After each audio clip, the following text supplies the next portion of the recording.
Welcome to the FasCat podcast. I'm your host, Frank Overton. Some call me the Big Cat, and I'm joined by the one and only Jackson Charles Long. Your middle name is Charles? It is. Oh, What's cool. your middle name? Hudson. Hudson. Mm-hmm. Whoa. Frank Hudson. Nice. I thought my name was FH till I was like in third grade. Okay. Now that's why FH. Isn't your like Instagram thing like FH FasCat FH. Yeah. Yeah. That's right. That's it. Makes sense now. Well, now everyone knows a new fun fact about us. Fun fact. Wow. Thanks for everyone that's joining in. This is great.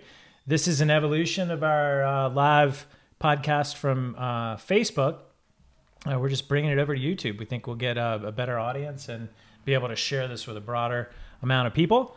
But what are we podcasting about today? Yeah, today I think is kind of a relevant topic. I mean, obviously, gravel is so hot right now, as they say. Hot AF. It's hot AF.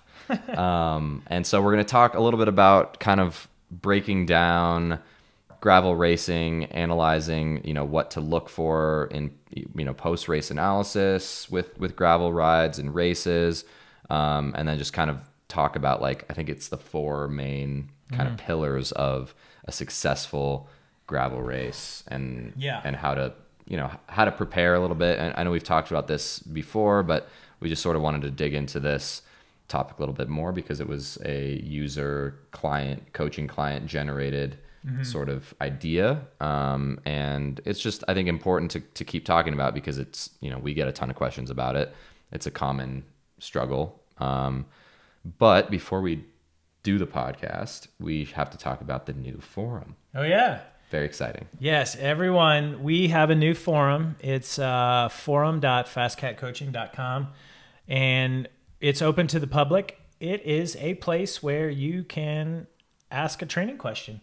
Myself and Jackson moderate the group along with the team of FasCat coaches. Coach Jake is on there, Isaiah, Allie, Brandon. We're all over there, and we're taking your questions. This is just another evolution of our private Facebook group. So go over there. You do have to register on our website to join. It's not anonymous.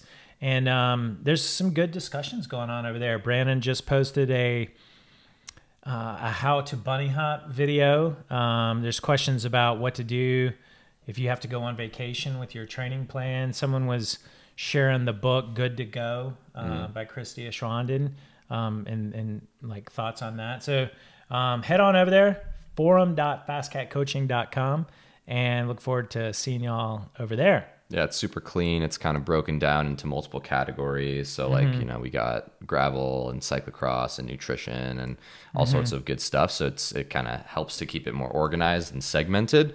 And yeah, there's already a decent amount of action going on. And so I'll be posting the podcasts in there. And that's where you can also ask us questions for future Q&A podcasts. So there's a whole entire podcast category. Yeah. So if you have any questions on this podcast that we don't, that you don't remember or you want to discuss, just head over there and there, select podcast and we'll discuss it. Yep, and of course, there's also my main one is the nutrition section. So if you have questions on nutrition for cyclists, for athletes, or just general stuff, I'm happy to answer. So yeah, head on over to forum.fastcatcoaching.com, and we can put that. I'll put that in the show notes of this episode for those of you listening on the normal podcast. Yes. All right. So what other announcements do we have? Coaching intensives. Coaching intensives are still on. If you have any questions about those, if you want to come stay at my house, learn how to win in the kitchen, recover like a pro, and do some really good training in the roads and mountains of Boulder, Colorado, give me an email and I'll tell you all about it, including the dates. But there's one in June, one in July, and one in August so far. We're going to the Oat Route. Yeah, it's coming up. We made reservations. It's officially official. It's official. Yes. I'm super excited. Me too. It's going to be great. Sea level watts. I know. Kind of close. It's up in the mountains. Lower than here. Yeah. It'll be, at the same time, it's going to be those punchy, steep climbs are hard no matter what. But yeah, I've never been to that area and I've heard it's amazing. And so it'll be a cool way to experience my first route. Oat Route. Yeah, I'm just looking forward to riding with everyone, riding the Oat Route, and also visiting Asheville. Yeah. And so we'll be doing a live podcast from there on Thursday, the Thursday before the weekend. And I will be bringing my multiple cameras, and we're going to be doing some cool videos from there and kind of filming the experience. And so it'd be cool to meet some of you guys that are listeners of the podcast that are either doing the ride or that live in the area. So definitely reach out if you are going to be around. I think maybe the idea, I haven't run this by you yet, but the idea is to maybe record the podcast in the lobby of the hotel. And if people want to just swing by and just say hi, maybe we can pass around the microphone if they got a question. Yeah, that'd be sweet. That would be awesome. Cool. That'd be the equivalent of the 70s and 80s where the TV radio shows took callers. Yeah. Where you called in. Yeah. Kind of like what you guys are doing in the comments section. Yeah. So speaking of that, if you do have any questions, go ahead and put them in the comments here. Coach Jake is taking them on demand. We'll be able to see them and can maybe hit them as we're talking. All right. Well, should we do it? Yeah, let's do it. Cool. So we're talking about gravel race analysis, essentially. And I've been coaching a number of gravel athletes for the last 3, 4, 5 years, and there's 4 things that are generally I concentrate on Monday after the gravel race, and those are nutrition, pacing, hydration, and equipment. And probably in the order of what goes wrong, probably the biggest thing is pacing first, then hydration, because that's a logistical problem. Then there's nutrition, and then there's did I flat? Did my bike let me down? Did my tire choice let me down? So or your derailleur getting ripped off in the mud. Yeah, if you do like land run or ever it gets muddy at Dirty Kansas, that's happened. So yeah, let's talk about those, and let's talk about. I want to talk. As you know, we're big into power data. It's how I coach a lot of my athletes. It's how I coach all my athletes. And then we'll talk about gravel power, but gravel power data files are complete opposite of like what the last 15 or 20 years of the sports science has developed from road racing power, data. These courses are so difficult, and it's just a true test of endurance, and there's no 5-minute crux moments. FTP it's good to know, but it's not the end all for gravel racing. It really these races are a tortoise and the hare type of situation, and you want the power data. Looking at it post race is very, very telling, and we'll talk about what it means for pacing. But during the event, I'm not really looking at my watts too much. Like, I guess everyone's so in tune with their watts, they'll know when they're going good and stuff. But when you talk about pacing, if you're doing an 8-hour race, you probably don't want to be doing threshold watts in the first hour. Yeah. That's a good rule of thumb. But if you are and you're feeling good and it's easy, then that's going to be some positive reinforcement that you're really, you're on a good day and your training's coming through. But that's kind of an aside. But yeah, power data is just unlike everything that has been developed in like WKO4 and, just over the years that we've become accustomed to. So yeah, we should just get into that. Yeah, I think with pacing these gravel races, it's both an art and a science, and a lot of that, obviously comes from experience. But, like you said, it's very different from road racing, where, in a road race, you're kind of riding in this pack, and there's a lot of time to rest and recover, and then you have to be able to just give it the beans for 5 minutes to get over the final climb, or to make the break, and then it comes down to a sprint. That's typically not how these gravel races happen. And so it's a very different animal from most of the road racing that we're used to, as for people that we grew up with, developed with. And so maybe if you're if you don't have road racing background, you're just only doing gravel, it's different. But it's very tempting, and this is something that we see a lot and that I've experienced myself, and I'm sure Frank's experienced, I'm sure a lot of you have experienced, that it's very tempting to like, from the gun, it's exciting, everyone's together, it's the egos are getting stoked that to go out super hard, to overdo it. And when in reality a lot of these races are so long and there's not a lot of like crux moments necessarily, like where like there would be in a road race, where that it's really about, like, I like to kind of compare it to ultra running and these kind of big ultra endurance races. Obviously we're talking about things like Kansas, some of these longer gravel races. Things like the Crusher don't necessarily apply to this, but where it's the people that do the best, the races are won by people that sort of slow down the least over the course of the race, and that comes down to these factors we're talking about: efficiency in terms of pacing, having a dialed, super well planned nutrition and hydration plan, and having your equipment dialed, because all those things increase your efficiency and allow you to just conserve as much energy, so that when you are riding and over the course of the day, it's not just like suddenly you hit this wall and you just drop suddenly. It's like maybe you are slowing down because of inevitably during an 8-hour, 7-hour race, it's like you're going down. But a lot of people have problems when that drop is sharp because they are dehydrated, or they're bonking, or they get a flat or something. Yeah, these gravel races, getting into the course, they're so demanding. The course is going to take care of the tactics.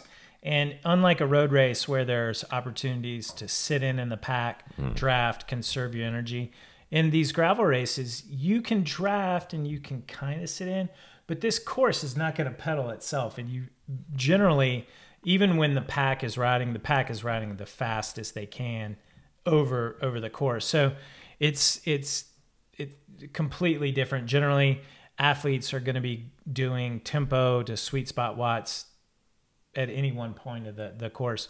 A good friend of mine, Ben Delaney, did the Dirty Kansas, and I asked him what his intensity factor was for the race. That's his normalized power from start to finish, and I do believe it was 0.68, which for all you power astute students out there, they'll recognize that as kind of low zone 2. So in the tortoise and the hare, of course, Ben started off wicked fast. He was in the front group. He did not maintain a line of sight, could not see what would otherwise been easily avoidable objects because he's drafting in the pack, and he flats. Yeah. And he does that after ripping it, super hard watts, and goes on to, limp in home at like, barely zone 2 the last 50 miles. So that's what we mean by the tortoise and the hare. And no one ever says in the post-race activity comments when they're giving me the play-by-play that they went out too easy. Yeah. No one. Right. And this, we've known this for years with Leadville 100, and the mountain bikers out there that do these, that are good at the 3-hour, 4-hour races, they're already, kind of in tune with not going out too hard. But I think for a lot of the road racers or Fondo riders that come into gravel, because you do start with 500 people all together, it's super fun, but it's really easy to let your ego get the best of you and go out and try to hang with as strong of a group as possible. And that you pay for that. Right, because I mean, a lot of these races, there's a lot of time. I mean, these are races that take, 5, 6, 7, 8 hours. And that's a lot of time to either fall apart and lose it all, or to sort of ease into it and kind of ride into it. And obviously, like, the people that are at the pointy end of these races, the Ted Kings or, the Josh Berrys of the world, not me.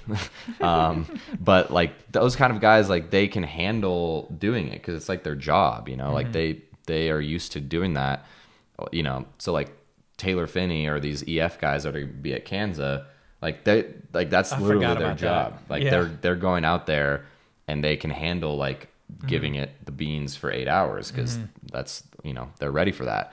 But this, I think, a podcast and these kind of strategies apply to the 99%, the people that are actually, trying to have a good time and do well and feel good and feel happy about the result.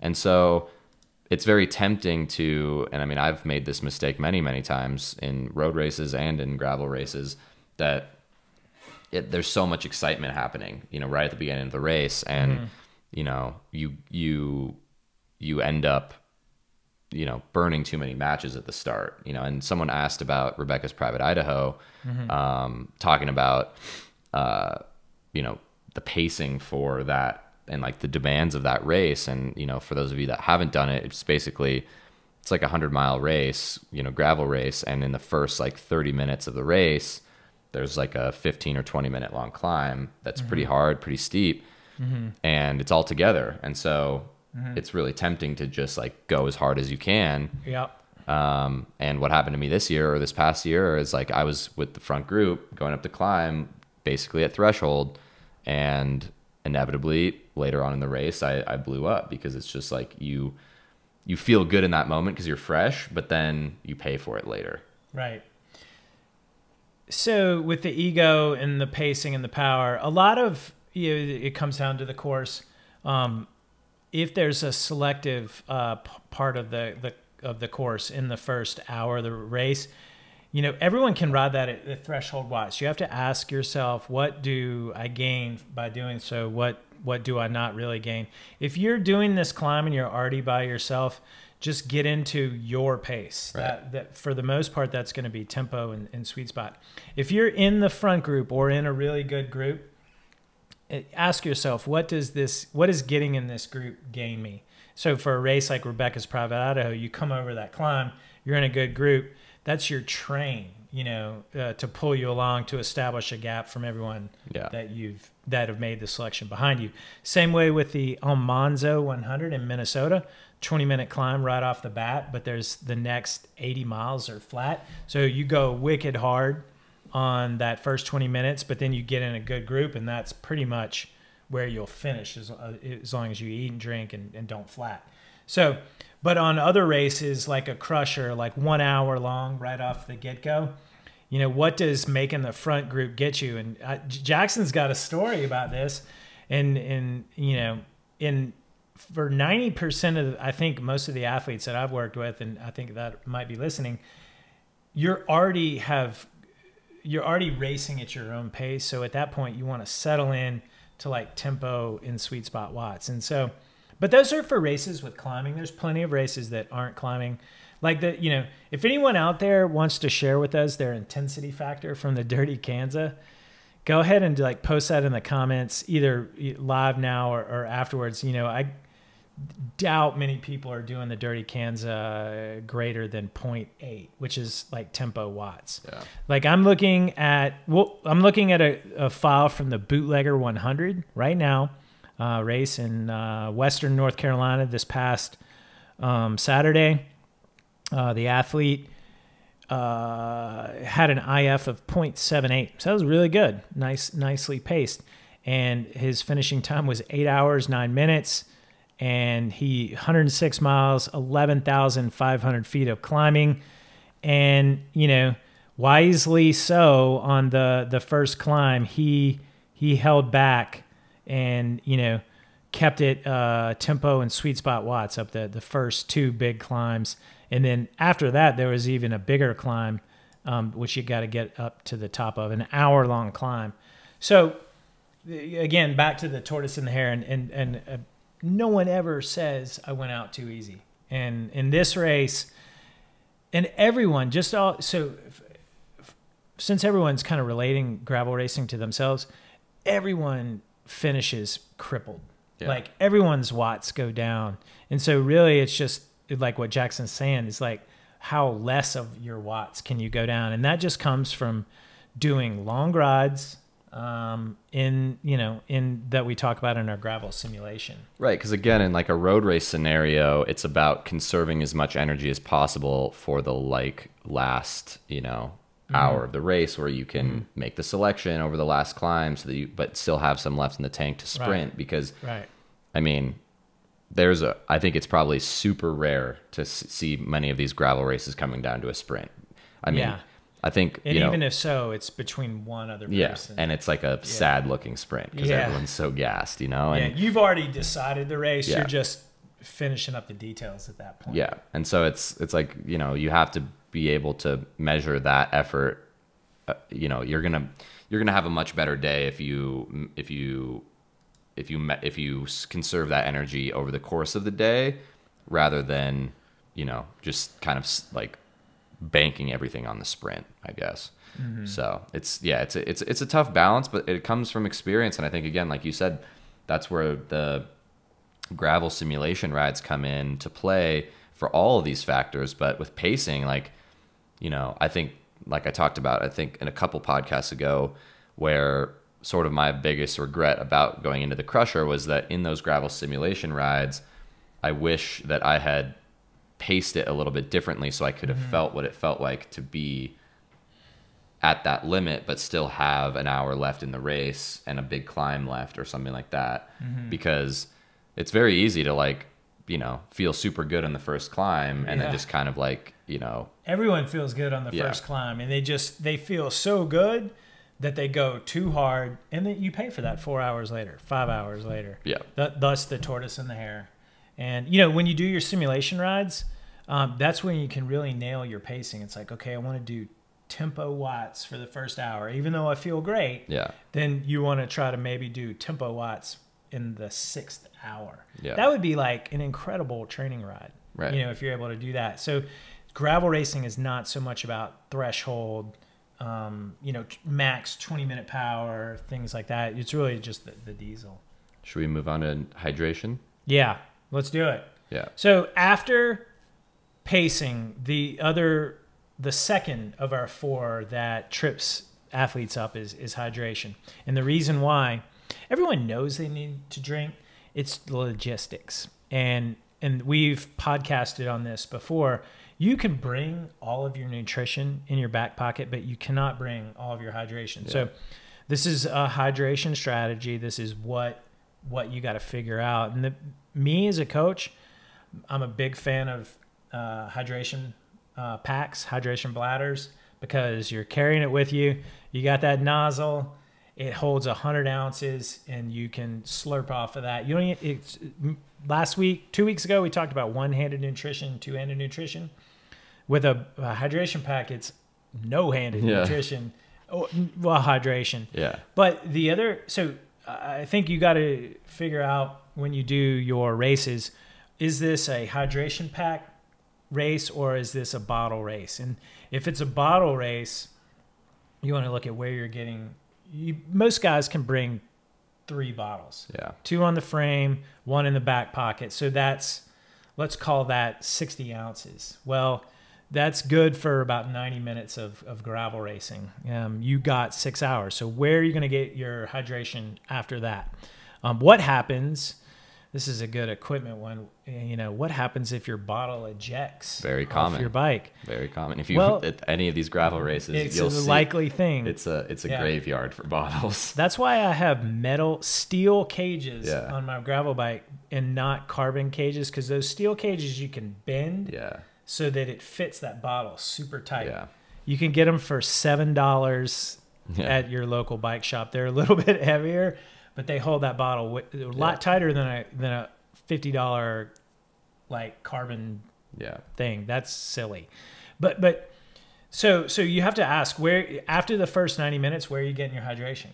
Is it aid station, neutral feed? Do you plan on stopping or not? And that's then stopping or not is a whole different ball of wax in terms of pacing. It takes time. You're on the clock. And if you're in a good group, like maybe a Dirty Cans is a different situation, but like Steamboat Gravel, which we've talked about, you know, if you're in a group of 12 guys and everyone's working and you're humming along at 23 miles an hour, what happens if you go through the feed zone and they don't want to stop, but you are out of water? Yeah. Or you miss a feed. You know, a lot of these races, like the Crusher, you know, they'll have people, you know, holding out bottles, but it's very easy, you know, especially in a gravel race. You're like, you know, maybe it's washboardy or you're just doing 30 miles an hour. I mean, you see guys in the Tour de France, like trying to grab these bottles and they miss the feed, you know, and you're kind of SOL at that point. Yeah. And, and then a lot of these races don't even have that. Like, they have aid stations, but you have to physically stop to be able to get water. And so, again, like, coming back to the hydration pack scenario, like, it seems a little bit goofy and kind of nerdy, but it's also really effective. It's really practical for these kinds of events. I mean, that's why you see these guys at Kanza and stuff wearing them, because that's all they got. It's all you got. And, like, that person is going to be drinking more than you. They don't have to stop and worry about getting a feed. They can just blow through the aid station. You can carry a lot of water. Sure, it's heavy, but, like, in a lot of these races, A, it's hot, and B, it's pretty flat. And so it's like weight isn't necessarily a huge factor. And again, dehydration is going to slow you down a lot more than... Yeah, absolutely. That's tortoise in the hair. Yeah. Yeah. So I'm looking at this file from the Bootlegger 100. The reason why I mentioned the steel cages that I'm fans of, because this athlete, unfortunately, his bottle's ejected. And so he went for the first 3 hours of the race with no water. And that's a controllable. The hydration pack solves that problem. Steel cages solve that problem. This information is coming from me. I've worn a hydration pack during the Tour of the Gila, a road race. I want to see a picture of that. Yeah, for the Mogollon road race, and it's hot in New Mexico, you do 95 miles flat, then you turn right, and you do a 20-minute climb as hard as you can. Yeah. So, and I'm a privateer. I don't have a pro team in the feed zone. And I did 95 miles flat with a hydration bladder, drank it all, felt super good. I took it off and dropped it at the right-hand turn. Nice. Slammed the 20-minute climb, came in 6th. And I was a happy camper. Meanwhile, everyone else is halfway up the climb. They're dehydrated. Yeah. I'm kicking their ass.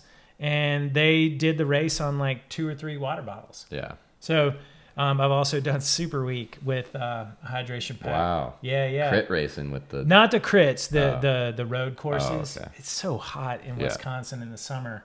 And there, when you're looking at a 3.5-hour race and there's 0 feeds, it's like, what are you going to do? Right. Well, I'm going to be the nerd with a hydration pack. And I think you can bring that mentality to your gravel race. Oh, yeah. I mean, it makes even more sense for a gravel race, of course, because, I mean, you're taking it to the next level. If you're doing Crusher, I mean, maybe not Crusher because it's pretty short, but if you're looking at like Steamboat gravel, it's 150 miles. It's probably going to take at least 7 hours, depending on how fast you are. That's the Phil Gaiman fast group. I think it's gonna, for us mere mortals, like 8. Yeah, and so that's a long time to be on the bike, and it's a lot of water bottles if you're staying hydrated. Right, and again, if we're talking, during like fueling during racing and training, every 30 minutes. I mean, you should be, when it's super hot like that, you should be at least having a bottle an hour. If not more, because, it's 80, 90 degrees, whatever. You're sweating nonstop. You're working super hard. Yeah. I mean, if you cramp up in that 7th hour, again, this is tortoise in the hair. I mean, it really pays to be the tortoise and stay hydrated and not cramp up. And you're going to pass everyone that, went with 2 bottles and, took off, but you're going to see them later. And, it doesn't look cool, but who cares when you finish? And that's kind of the end game. And, one thing that I just thought of, hydration pack is like 100 ounces. Let's call it that. Yeah. That's just like, a large water bottle. When you do a race that's super long, you even might want to have a spare bladder in the feed zone that you take. You take the bladder out that's empty and put your new bladder in, and then you're going to be super hydrated. But that takes some extra planning. Right. And again, I think I might do that for Steamboat. Yeah. I mean, I may race Steamboat with a hydration pack. Maybe I will too. Yeah. As long as it's cool looking. I'm just gonna see how uncool I can look. I don't know. I did the Mercury tour in 2000. Year 2000. It was 104 degrees in Steamboat. Yeah, it was so hot. The 2-hour race cross country, we wilted. It was just I mean, so it can get hot in Steamboat in August. Yeah, and again, like I think the main kind of theme of this podcast, as we're applying it to gravel racing, is control the controllables. I think obviously there's a lot out of our control when it comes to bike racing and stuff, but we haven't the opportunity to control a lot of factors, and so hydration is one. The pacing is another, and I think maybe nutrition is obviously. Something we've talked about at length before, but is easy. It's easy and easier than hydration for sure, because again, you can take it all with you. Yeah. But a lot of it comes down to planning ahead of time, having that whole plan dialed going into the race. You've done it in the simulation rides, and you've done it, multiple times over, so that you've trained your gut. You have everything ready. Because like we talked about in the Haute Route podcast, with Colby, having all of that stuff ready to go so you don't have to think about it come race day makes an enormous difference. And all of those little things add up and will really help you have a good day. Yeah. Yeah. So nutrition, to segue, is controllable. You kind of have to be a Boy Scout out there, always be prepared. These are, we've podcasted before about our gravel simulation rides. This is your opportunity to, it's a dress rehearsal for hydration and nutrition and obviously bike and pacing, but, just lay out all your food of what you're going to eat every 30 minutes. We podcasted about that 2 weeks ago, and put it in your pockets. You can organize it, gels on the left, bars on the right, blocks in the middle. Rice cakes in the Rapha shorts. The Rapha cargo shorts. Not sponsored. But just literally, if you're going to do a 6-hour race, then bring the equivalent food for eating on a multiple of 30 minutes. If it's going to be an 8-hour race, bring that amount. Study the where the aid stations are, what is available in the aid stations. I had an athlete one time. He was like, this race is sponsored by First Endurance. That's what's going to be available in the feed zones. Should I start using First Endurance in training? I was like, yeah, that's a good idea. Because you want to see if your gut likes that or can tolerate it. If you've been using one product that's completely different than First Endurance, and then you hit the First Endurance gels and drink mix for the first time, and if that doesn't agree with you, that's something that's going to impact your race. That was controllable because you could have found that out in training during your simulation ride. So look into what's available in the neutral feeds from the race's sponsors, and then try those out in training. Yeah, and even going a step back, just because of the nutrition nerd that I am, the nutrition plan doesn't start and end on race day. It also, you have to also, it's the month before, the week before the race of what you're eating for breakfast, lunch, and dinner, because it all impacts that. I mean, it does get tricky with traveling, and where you're like, okay, maybe I'm traveling out to this race and my flight gets in late and I'm scrambling around. All of the things you can control, though, to be fair. But it's you have to be able to eat a really, solid meal that you are used to, that your body is used to eating, in the days before, because you have to build up those glycogen stores over time. You can't just carb load the night before and expect, to feel amazing. So your stomach's going to be super full. And so it's kind of a process. And so make sure, in the week leading up to the race, you're well hydrated in general, you're eating really, high quality food. And then my recommendation is always, back off the fiber in the days leading up to it, because last thing you want going into a huge epic hard day is just a gut full of fiber trying to digest it. That's not even, giving you any energy. It's just there getting digested and kind of filling you up and making you feel full. And so, just things to consider. I'm having flashbacks to the scene in the movie Fast Times at Ridgemont High. Haven't seen it. It's because you're too young. And when Spicoli, Sean Penn, goes into the restaurant without his shirt, and the restaurant manager points to the sign and says, learn it, live it, love it. Talking about their no shirt, no shoes policy. And it's hilarious. So go back and watch 5 times. Wait, how does that apply? What's the... Learn it, live it, love it yeah. to your nutrition. And this is, it's kind of a lifestyle. And, you don't want to adopt this new nutrition plan the day before the race. Right. That's what you're practicing and with your training on a weekly, daily basis. And that's going to, what you eat the night before your gravel race is what you should have eaten the night before your gravel simulation training ride. And for breakfast, it all goes into the preparation of learning it, loving it. I like that. And it's like, I mean, another thing to consider too is I think a lot of people make the mistake of like in the weeks leading up to their, a race or something, they're like concerned about weight loss and they're like trying to lose a bunch of weight before the race. Mm-hmm. That's the last time that you want to be trying to lose weight. It's like, it's too little too late. A week before the race, that's your race weight. Just stop. Attention exactly. And so, but instead of focusing on restricting and losing weight, it's like you should be focusing on the quality, not the quantity of your nutrition. Totally. Get in, in the couple weeks before, get in, more micronutrients and very nutritious, foods so that it can help keep the immune system going, so you don't get sick right before the race. But also just eating, high quality food so that your body is able to store that and use it for energy come race day. And again, practice that going into your gravel simulation rides because that's hugely important. I think it's a secret weapon that nutrition. These gravel races are such a test of endurance. They're so epic. They're so difficult. It's not your 5-hour stage in the mountains.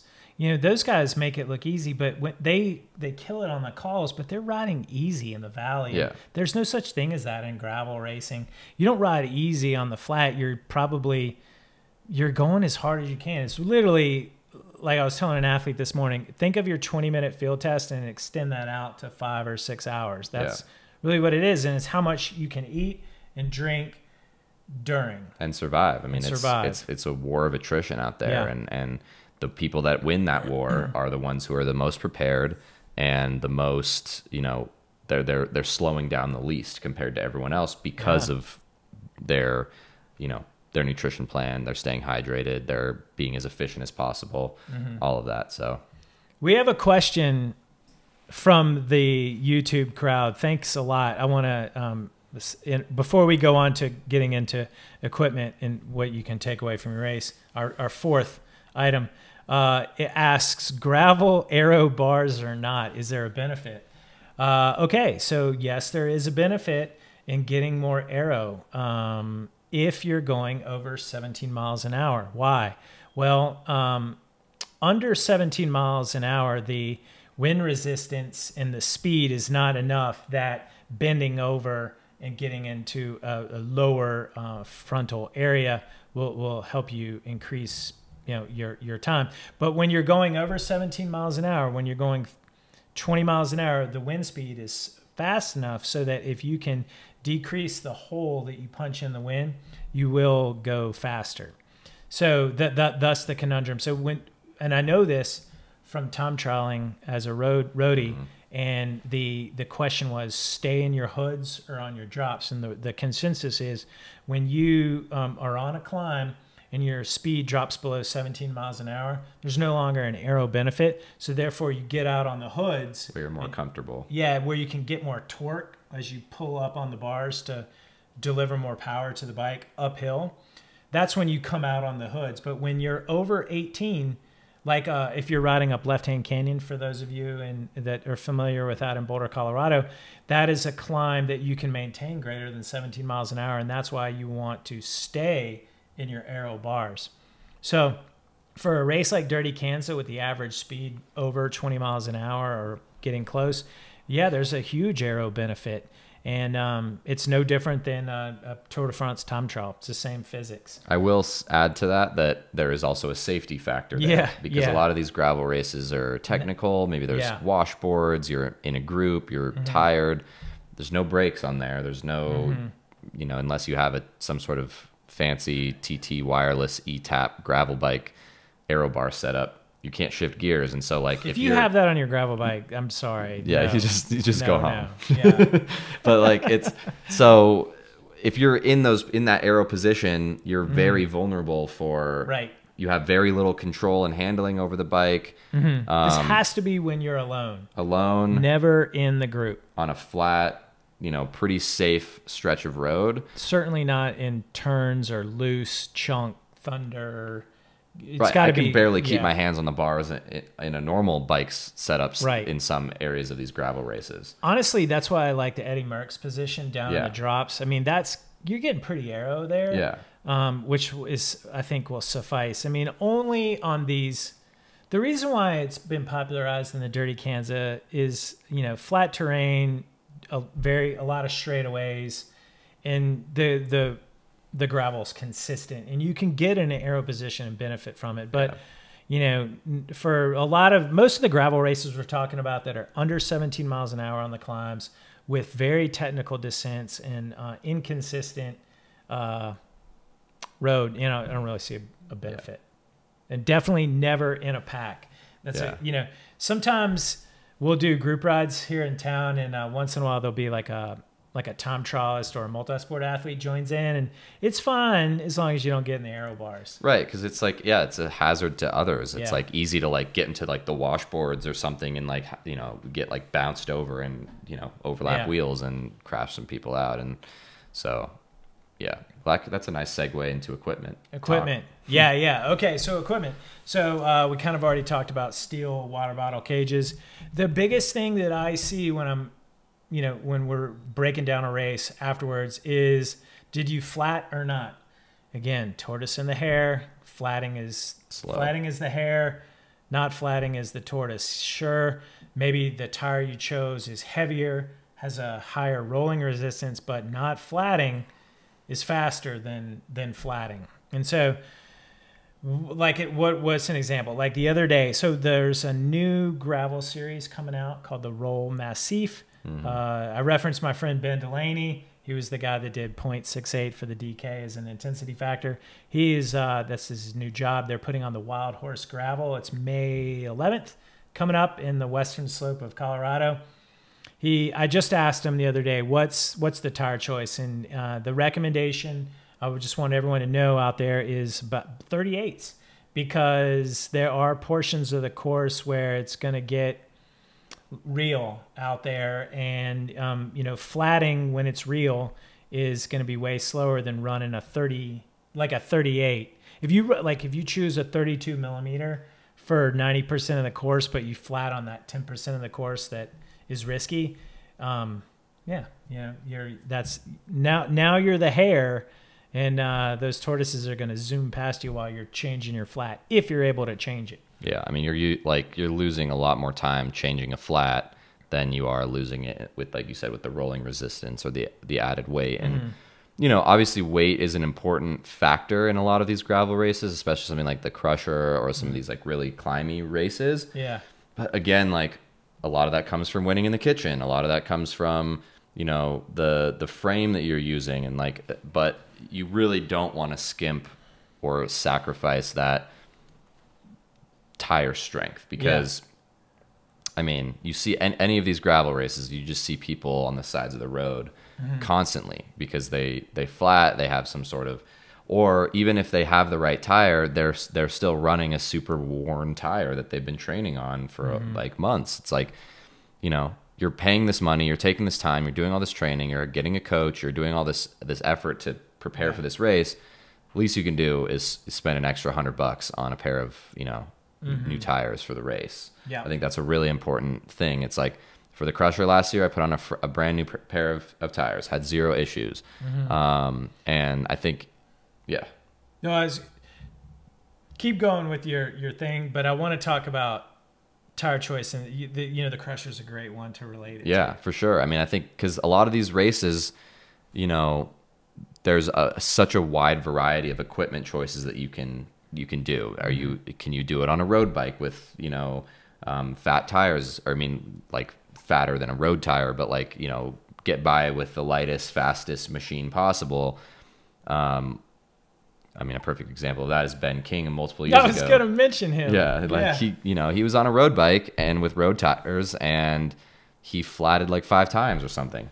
he easily could have won that race. Had he been on a bike that was prepared. Had he not flatted 5 times. But yeah, absolutely. I mean, so that's, he was the hare. Yeah. And we all were, I mean, I passed him and I started behind him. Yeah. Yeah, it's just silly. And comfort is also a big part of it too. I mean, a 38 mil tire on a super, gnarly gravel road is a lot more comfortable than a really, smooth 32 mil tire, Right. And so for 90% of the crusher, you could do it on a 32 mil. Yeah. Very comfortable. You could do it on a 30 mil. But there's just a couple of sections on the course where there's a high probability of flatting on anything less than a 35. Really, a 38 is going to be even better. So, you got to know the course. I mean, really look at the videos that the race promoters put out. Talk with people that have done the races before. If you've done the race, we should also talk about experience, because when you go and do one of these epic races for the first time, you're going to learn a lot about. Well, you're going to learn about pacing. You're going to learn about your hydration, your nutrition, and your equipment. And then when you go back in year 2, fix everything that you break down from the first year and take the steps to improve upon that. And that can be tire choice, equipment, hydration, nutrition, pacing. So, but yeah, the tire choice thing, like we were getting back to this Roll Massif. If you look at the pictures on the internet, it looks like beautiful red dirt, it's perfectly smooth road. But then when you look into some of the videos that they've been putting out lately, there's some sections that are just white knuckle, and you need a 35 is going to be okay, but a 38 is going to have a higher probability of not flatting. Yeah, and it's interesting. I mean, coming back to Rebecca's, for example, I know a lot of people are probably interested in that race, and especially the stage race component. She requires that you use the same bike and, the same setup for all 3 stages. And the first stage is basically a single track mountain bike race. You're on single track. It's kind of hairy. There's some rocks and gnarliness. But then there's like the second day is an uphill time trial, and on a pretty good road that you could ride a road bike up it, basically, but you have to use the same bike. And so, a lot of, like I said, there's a huge range now with all these bike manufacturers and tires and wheels and so you have to experiment to a certain extent, but you also have to take into consideration what the best setup is for you. Are you focused on, saving as much weight as possible? Are you focused on comfort so that you can, feel strong and good the whole time? Or are you just trying to avoid any sort of mechanical because that's happened to you in the past and you, aren't as confident in changing a flat on the road? I think that it comes down to finding a perfect balance between all of those things. And I mean, for me, like, I love the Gravel King SK tire by Panaracer. That's pretty much what I like. Only, That's what I use too. Yeah. And like so that 0 issues in the crusher, zero the Clement issues. Tires are very good. The Donnelly. Yeah, those are great. And so, I like the 38s. I mean, I did a road ride up Super Flag here this morning in Boulder on my 38 mil gravel tires with, 40 PSI. And it's slow going, but it's fine. And so I think a lot of that is in your mind, that it's going to be super slow and it's going to be but trust us, The last thing you want to do is be changing flats. I've just heard so many horror stories from DK in particular that people are getting 5 flats, in the first 2 hours of that race. And it's like, that sounds Gotta terrible. maintain a line of sight. If you're riding in the pack, you're risking it. One thing that occurred to me just now is the style of the way you ride with regards to your tire choice. And I know this from mountain biking because we all had a mountain bike competitor that wasn't as fast on the climb, and he was a really good descender, but he would put himself at a higher probability of flatting because he'd be ripping the descents. Yeah. And guaranteed this guy would passes on the beginning of the descent. We'd see him like 5 minutes later changing a tire, and that's the last you saw him all the time. And it's like, if you would just concentrate on becoming a better climber, feather the descent and not flat, well, that's faster every time. And you can do that in your gravel racing if you want to choose a little bit more aggressive tire if you're living on the edge. But so like there's like, let's just take the Crusher for example. You know, you don't have to ride that descent as fast as possible. You know, you can feather your brakes and take it nice and conservatively and maybe keep your average speed down. There's even the section at the top of the climb before the first feed zone where I have flatted before. And in years since then, I actually check my speed to not go as fast so I don't have as less likely a chance of flatting. And so when you're doing your gravel race, if you do have a, you know, you could do it on a 40, you could do it on, these days gravel bikes have like mountain bike tires. Yeah. You know, you can just charge through anything at any speed with one of those. But say you have a 35 millimeter setup, you know, the BWR is coming up. That's a great example because that is a road course for the most part.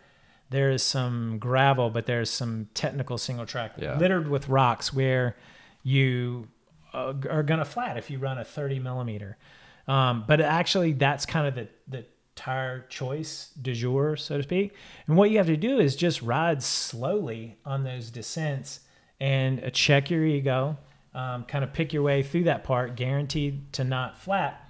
And that is like 1% of the race versus the hour-long smooth gravel climb that favors a smaller tire choice. So it's always a balance. That's what makes these gravel races fun. Yeah. You know, mountain biking, different courses choose different, you want to choose different tires, whether it's muddy, hard pack, whether it's just, you know, you need a big knob or you need a semi-slick. Gravel racing is like that these days with tire choice. So, but mostly it's the width. Yeah.